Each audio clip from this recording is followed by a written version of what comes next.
সাবেক প্রধান বিচারপতি এবিএম খায়রুল হকের বিরুদ্ধে অবৈধভাবে প্লট গ্রহণের প্রমাণ পেয়ে তার তথ্য চেয়ে রাজুক, এনবিআর, গৃহায়নে চিঠি পাঠিয়েছে দুর্নীতি দমন কমিশন।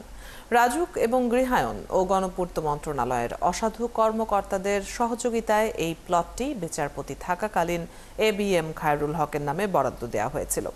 এসব অনিয়মের সত্যতা দুদক পেয়েছে বলে চিঠিতে উল্লেখ করা হয়। অভিযোগ রয়েছে, পূর্বাচলে 10 কাঠার একটি প্লট মাত্র 6.5 লাখ টাকায় পেয়েছেন, যা আসলে 20 লাখ টাকার সম্পত্তি। 2003 সালে বিচারপতি কোটায় প্লট বরাদ্দ পাওয়ার পর নিয়ম মাফিক কিস্তি পরিশোধ না করায় রাজুক কর্তৃপক্ষ ওই বরাদ্দ স্থগিত করে। 2009 সালে আওয়ামী লীগ সরকার ক্ষমতায় আসার পর খায়রুল হক পুনরায় প্লটটি পুনরুদ্ধারের চেষ্টা করেন।